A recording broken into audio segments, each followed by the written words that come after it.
It's my pleasure to welcome you to this discussion on nudging from Brendan O'Neill. Brendan, of course, was here in Australia recently for us and made quite a splash around the country on various media outlets. Of course, he's still writing for the Australian regularly.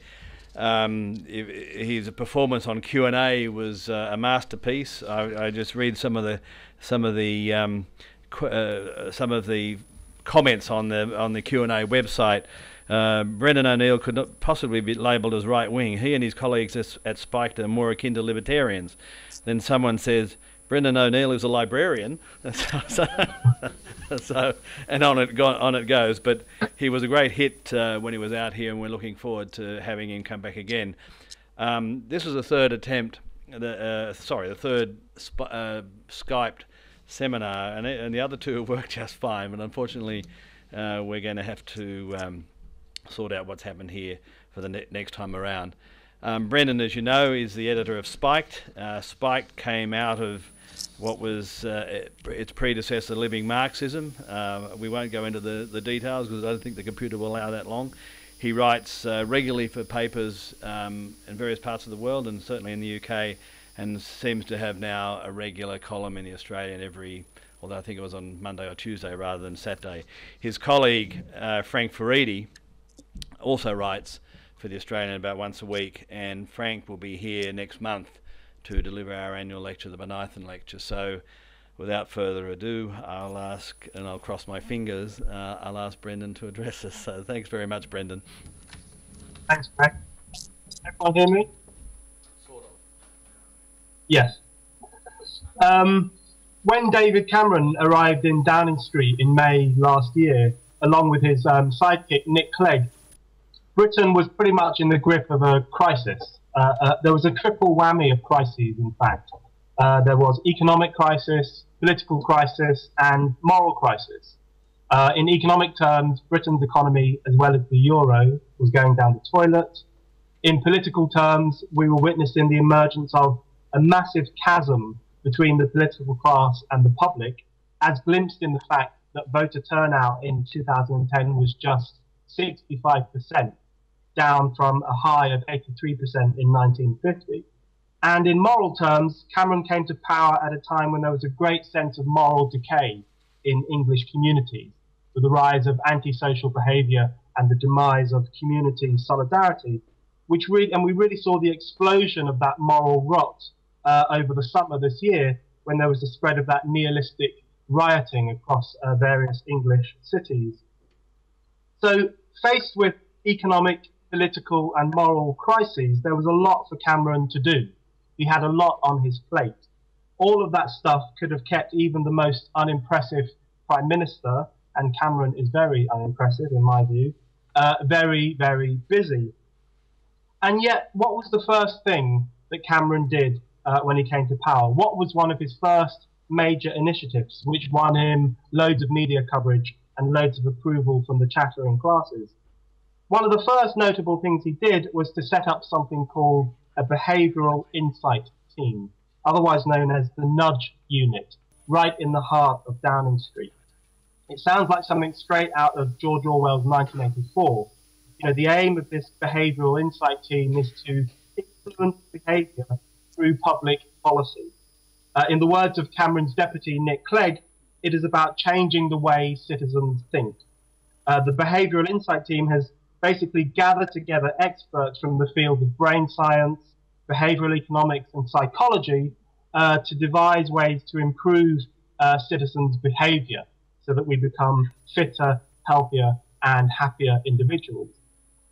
Now, there are many striking things about Cameron's very speedy setting up of the so-called Nudge Unit in May last year. Firstly, it reveals the extent to which the old nanny state, so beloved of the new Labour government, is being elbowed aside by the emergence of a nudging state instead. And secondly, it demonstrates how illiberal and authoritarian modern government is becoming, where even a conservative party which claims to be in favour of small government can set up a unit devoted to actually remoulding the way people think and the way people behave. You know, maybe Cameron doesn't recognise it, but him and his gaggle of nudging experts sound a lot like the prison guards in Orwell's 1984. You know, the #1 torturer in 1984, a man called O'Brien, when he's interrogating Winston Smith, he says to him, "We create human nature. Men are infinitely malleable." And today you will hear perfectly respectable politicians saying pretty much the same thing, that mankind is infinitely malleable and that the government must find ways to reshape us for the better. And thirdly, probably the most striking thing about Cameron's creation of the Behavioural Insight Team was what it revealed about the shrinking of the political sphere and the shrinking of political vision and political ambition. Because here was a country riddled with very big moral and economic crises, and yet one of Cameron's first instincts is to create an institution devoted to changing individuals' behaviour. This really reveals that we live in an era where there has been a massive growth in state authoritarianism alongside a shrinking of the role of politics and a shrinking of the role of political insight and political focus. You know, once upon a time, politics was devoted to the question of how to make a good society. Now it is about how to mould a good citizen.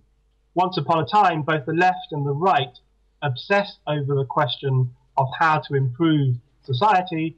Now both the left and the right are myopically obsessed with how to improve individuals who are apparently too fat, unhealthy, feckless, too fond of drink, and so on and so on.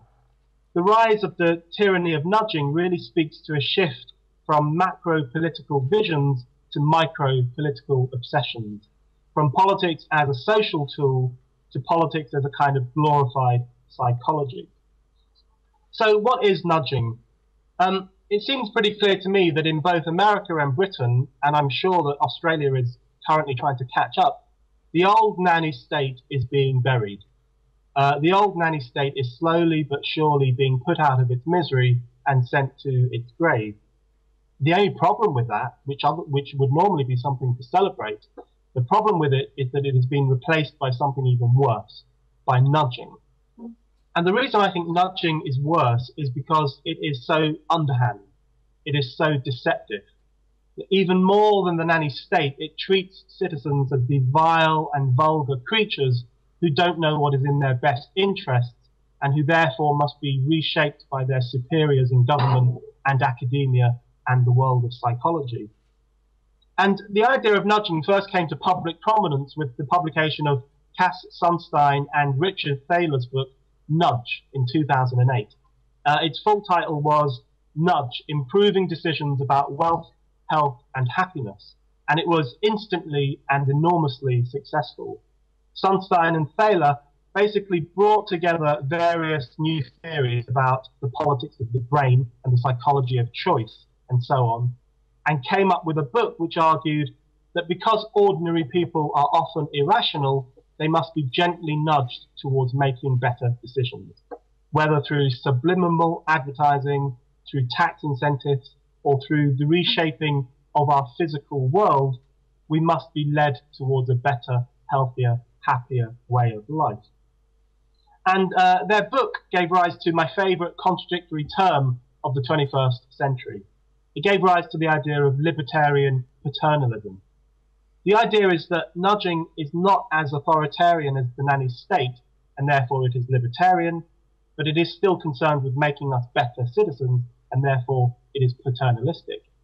And anyone who has read Orwell's 1984 will instantly recognise libertarian paternalism as a form of doublethink, where one accepts two mutually contradictory beliefs as both being correct. So in 1984, one of the most memorable examples of doublethink is the party slogan, "Freedom is slavery." And now that finds its echo precisely in the modern nudging idea of libertarian paternalism, which likewise mashes together the mutually contradictory ideas of freedom and slavery. And Sunstein and Thaler have been massively rewarded for their 2008 book, Nudge. So Sunstein has become an advisor to President Barack Obama, with some people referring to him as Obama's nudge czar. And Thaler was brought in by David Cameron to advise his behavioural insight team inside Downing Street. And the political co-option of these two academics really revealed that modern politicians were crying out for a new political outlook, one which mixed together nannyism and psychology to create a new method for policing people's lifestyles.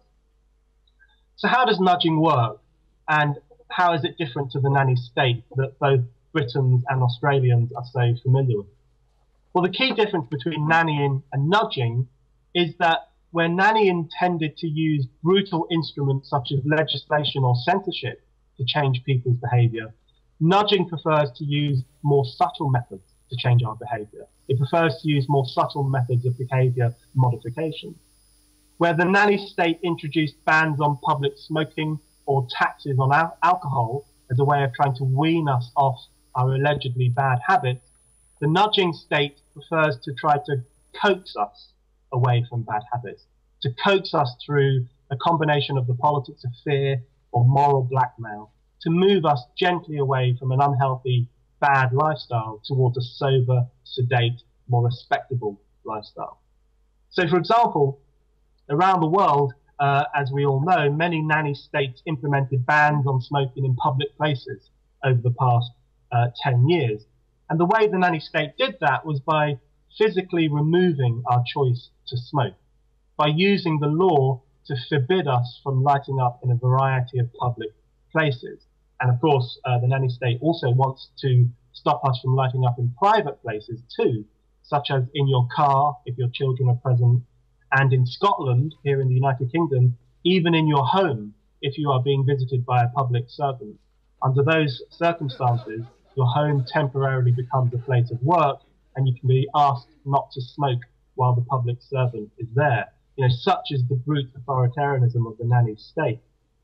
And the thing that the nudging state would do differently is that they would say, well, it's not really good enough to ban smoking because that might get people's backs up. It would be better to get into people's heads and change the way they think about the problem of smoking and change the way in which they make their choices. In other words, where the nanny state tries to depict smoking as a social, public problem, the nudging state prefers to treat it as an individual psychological problem, springing from the fact that we are irrational beings who make bad choices. So they would err on the side of using public health information or opting for plain packaging on cigarettes rather than instituting brutal legislative bans to prevent us from smoking in public. And you can see this subtle difference between nannying and nudging again and again, this subtle shift from legalistic authoritarianism towards the kind of psychological persuasion that is preferred by modern nudge theorists. So the nanny state, for example, often used taxes to try to force people to be more eco-friendly, for example, by highly taxing certain kinds of petrol and by putting big road taxes on large, particularly polluting vehicles. And the nudge state prefers to subtly convince us to become more eco-friendly. So, for instance, in Britain and New York, one thing that nudge lobbyists do is to try and rearrange public space so that it becomes easier for people to choose to ride bicycles. So in Britain, there is currently a lot of discussion about creating new towns, and one of the prerequisites of these new towns is that they will be structured in such a way that it will be difficult to choose to drive a car, but very easy to choose to ride a bicycle. There will be lots of bicycle lanes, there will be lots of pro-cycling propaganda posters, there won't be many parking spaces. And in this way, changing our choice architecture and public space, the nudgers hope to nudge us towards a more, what they consider to be a more responsible form of eco-friendly behaviour. And so there are many examples of where we're seeing a shift from the brute authoritarianism of the nanny state towards the more subtle psychological persuasion of the nudge state. And some people believe that this shift from nannying to nudging, this shift from having legal restrictions on our behaviour towards having this kind of psychological intervention into our choices, they think it's a step forward. Some people believe that it is an improvement on the nanny state that many of us have lived under for the past 10 or 15 years. They think it is better that citizens should be nudged rather than bullied, that we should be persuaded to become better people rather than pressurized to become better people. But actually, I think nudging is worse than nannying. And I think it's worse for one very important reason.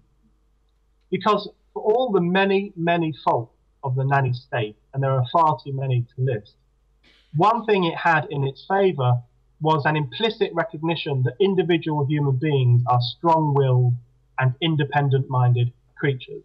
In fact, so strong-willed and so independent-minded that it required authoritarian new laws or very high taxes to get us to change our behaviour. You know, the nanny state might have had zero respect for our right to make our own lifestyle choices and for our right to eat and drink and smoke whatever we want, but it did at least implicitly respect the fact that we are robust beings, capable of conscious choice, capable of sticking to our guns, and thus who need pretty extreme pressure in order to make us change our habits. You knew where you stood with the nanny state. There was an element of honesty. The nanny state thought we were disgusting little cretins, but it also recognized that it would be an uphill slog to make us into so-called decent citizens. The nudge industry takes a really different view. The reason the nudge industry is not a big fan of laws and bans is not because it has any libertarian instinct, but rather because it views individual human beings as weak, as easily influenced, as, in the words of Orwell's torturer, infinitely malleable. It is not the nudge industry's respect for liberty that makes it allergic to legalistic authoritarianism. It is its disrespect for individual sovereignty, its disregard for the idea that people are capable of conscious, independent thought and decision-making. That is why it believes that all we need is underhand psychology, a makeover of the public sphere, more and more public health information in order to subtly shift these irrational people, you and me, from bad behaviour to good behaviour. And indeed, the whole starting point of the nudge industry is the idea that ordinary people are fundamentally irrational. The new politics of the brain, or the politics of behaviour, as some nudge theorists refer to it, is built on the very premise that we are not rational beings who should be engaged with. Its very foundation is the elite's view of us not as people to be talked to, argued with, and potentially won over, but rather as problematic beings who simply must be remade. So in Britain, we have something called the Social Brain Project, a scary sounding think tank which provides David Cameron with lots of his nudging ideas. And this Social Brain Project argues that people are often systematically irrational. And likewise, a Cabinet Office paper on the importance of nudging, which was titled Mind Space, How to Influence Behaviour Through Public Policy, also argued that people are sometimes irrational. That is why nudge theorists are not keen on instituting laws or having public debates about health and lifestyle, and instead just want to get on with reshaping our physical world in order to make good choices easier, because they don't think we are properly rational beings. They circumvent the legal system, they circumvent the political system in order to, as one nudger in Britain puts it, alter the context in which people act. So, you know, in a kind of mild defense of the nanny state, at least the nanny state had a tiny semblance of respect for citizens' strength of will, and a tiny element of respect for democratic procedure, which is why it had to pass acts of law in order to stop us from smoking, in order to make us pay more for alcohol and so on. In contrast, the nudge industry doesn't bother with any of that. It doesn't bother with the legal system or with public political debate. It simply thinks that we are irrational and must be remoulded as they see fit. So where the nanny state basically looked upon us as tough old boots who had to be argued with and hectored and lectured, the nudge industry sees us as basically as putty for the elite to play around with, you know, little more than blobs of flesh to be reshaped as the elite sees fit. It sees us as people who think and act in the wrong way, and who therefore must have our heads filled with the correct way of thinking and the correct way of behaving. And in some way, this super patronizing outlook is not really that new. In fact, I would say that nudging represents the coming together of some of the worst aspects of left-wing thinking and some of the worst aspects of right-wing thinking, which are kind of joined together in this unholy marriage to create the idea of nudging. So the thing that the nudge theorists borrow from the old left is the idea of false consciousness. This is without doubt one of the worst pseudo-Marxist ideas that emerged in the 20th century, the idea of false consciousness. And what we saw over the past few decades was lots of leftists, academic Marxists and trendy liberals becoming obsessed with the idea that the plebs, the little people, were in the grip of a false consciousness. They didn't know what was in their best own interests. So in Britain, everything from being a football fan to voting for Margaret Thatcher was treated as a sign of false consciousness. Apparently the working classes had been brainwashed by mass sport, brainwashed by the evil Thatcher government, and that is why they were behaving in such a foolish and self-destructive fashion. And from that viewpoint, it was down to the enlightened left, the supposed carriers of true consciousness, to enlighten and transform the dumb masses. And you could really see that idea amongst something like the Frankfurt School of Marxism, which talked a lot about false needs, the public's idea of false needs, and the need to enlighten the public about their real needs. So they should forget about alcohol and having parties and going to football matches and voting for conservative parties, and instead recognize that they have got some real needs and open their eyes to them. And that idea finds a remarkable echo in the nudge theory of today, which is also built on the idea that the public is obsessed with false needs, such as the need to smoke or the need to drink or the need to have fun, and must be made aware of its real needs. So degenerate left-wing thinking really is elevated to policy under the nudge industry. And then also the nudge industry takes on the worst ideas from right-wing thinking too. Specifically, it takes on some right-wing thinkers' disdain to the idea of the public, and the idea of the public good. So the nudge theorists believe that the public is this weird entity that must be reshaped and improved by a tiny clique of brainy elitists. And that really echoes the thinking of 20th century Cold War warriors, such as Walter Lippmann, the American intellectual who pretty much invented the phrase Cold War. And Lippmann argued against the idea of any true public interest, except a public interest that was defined by the elite. So he argued that for ordinary people, the public interest is mixed with and is often at odds with their private and special interests. And therefore, the public interest should be defined as, quote, what men would choose if they saw clearly and thought rationally, unquote. And of course, in Lippmann's view, the only men who saw clearly and thought rationally were the elite, Lippmann's friends, academics, politicians. And that snobbery now finds its echo in the idea of nudging, in what is presented to us as this kind of trendy libertarian idea, which likewise views the public as this problematic creature which must be have its best interests defined by it, by a kind of cut-off elite. So what we see in nudging is the real coming together of kind of the most degraded, degenerate parts of left-wing thinking and the most anti-masses sentiment behind some right-wing thinking to create this kind of fairly tyrannical modern idea. And one key thing that the nudge theorists really promote is the idea that they have a responsibility to make us happy, that it's very closely intertwined with the modern-day cult of happiness, where in Britain and America and many European countries, there are now government departments devoted to the idea of making people happy, with turning people away from being obsessed with material wealth and employment and those old-fashioned everyday material concerns towards making us happy, emotionally attuned, and so on and so forth. And that, too, echoes the concerns of both the old degenerate left and the old degenerate right, who were similarly concerned with this idea that the public was sad and depressed and a bit stupid and needed to have its spirits lifted by having its eyes opened to what is important in life. And I think there are three really bad things about the nudge industry, three really regressive impacts that it has on public life and on political debate. The first one is the impact that it has on the idea of democracy. Because what nudging does, and nannying does this as well to a certain extent, but what the nudge industry does is that it completely and utterly reverses the normal democratic relationship.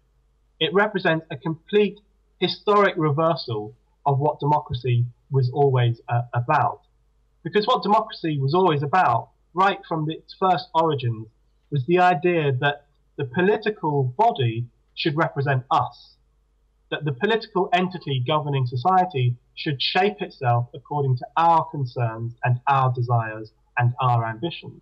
That is the whole nature of democracy. The public chooses its leaders, and the leaders then have a responsibility to represent what we want, to represent what we need, and to basically mold their system around the public's desires and the public's concerns.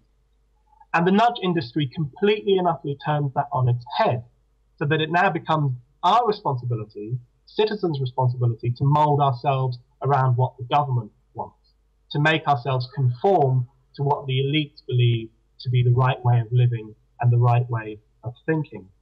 So we can see this really profound shift in the democratic relationship, where now the elite assumes that it is its responsibility to shape us according to its desires and its whims, rather than the other way around. So this represents a really historic defeat for the whole concept of democracy, which I think is the first really regressive thing about the post-nannying nudge industry. The second really terrible thing about nudging is the way in which it denigrates the private sphere, the way in which it interferes into the most private, intimate choices and decisions we make about our lives, right from the question of how we get from A to B, whether it's by bike or by car, to the question of what we eat, how often we eat, even how many hours a week you should read to your child. One nudge policy in Britain at the moment is trying to nudge parents towards reading to their children for 3 hours a week, because apparently that is the perfect amount of time to read to your child to prevent them from becoming antisocial criminals in the future.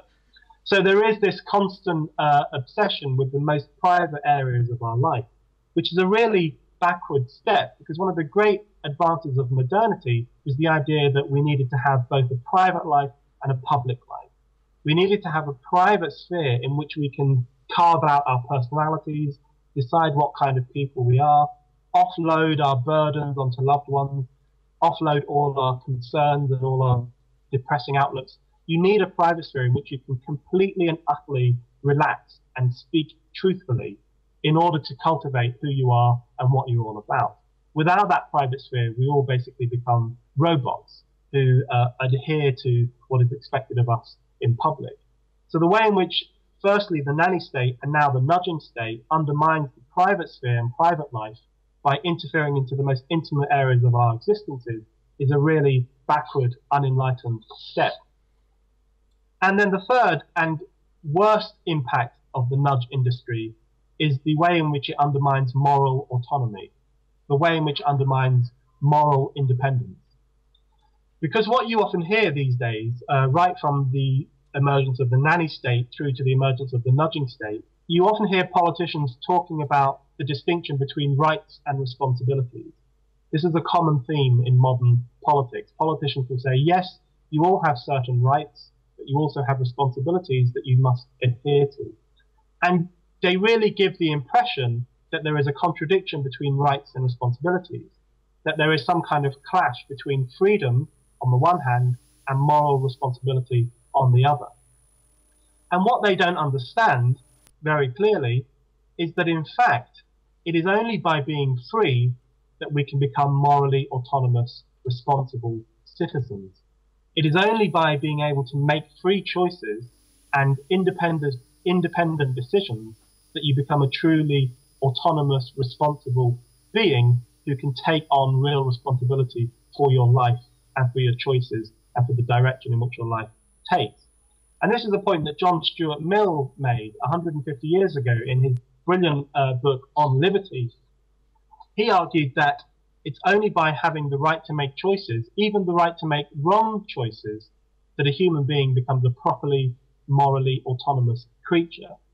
So he argued The human faculties of perception, judgment, discriminative feeling, mental activity, and even moral preference are exercised only in making a choice.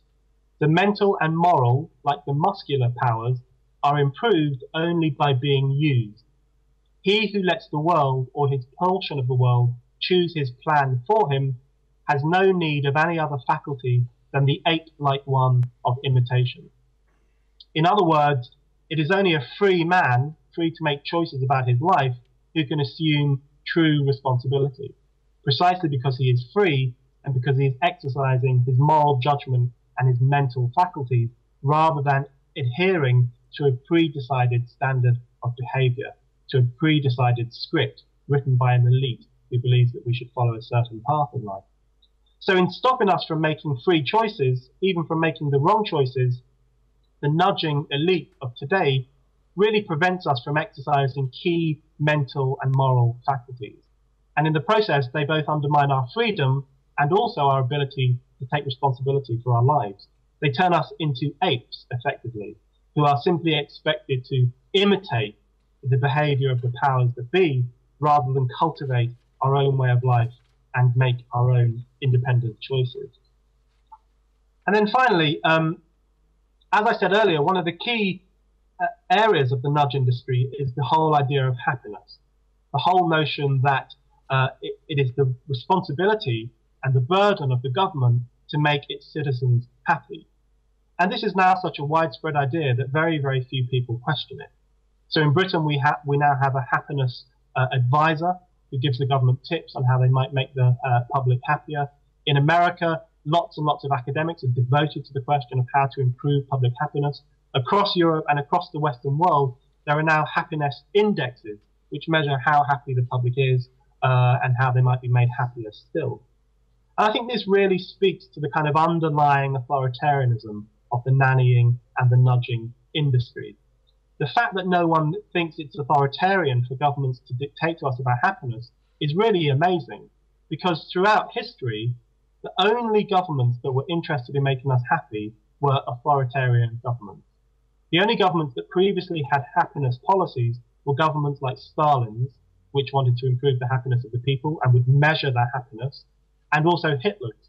Hitler also talked about the importance of making the German people happy. Obviously, he wasn't interested in making anyone else happy in the process. And in fact, if you go right back to Huxley's sci-fi novel, Brave New World, one of the big clashes in that novel is between the authoritarian state and the anti-hero, who is known as the savage. And they clash precisely over the issue of happiness. So the savage says to the state, I don't want comfort, I want God, I want poetry, I want real danger, I want freedom, I want goodness, I want sin. And then the state responds to him by saying, well, actually, you're claiming the right to be unhappy. And the savage responds, all right then, I'm claiming the right to be unhappy. And I think that's exactly what we should do today. We should reject the pseudo-comfort and the pseudo-happiness offered to us by the nannying state and the nudging state, and demand the right to a private life, the right to make our own decisions about what we eat and what we drink and how we live, and fundamentally, the right to be unhappy.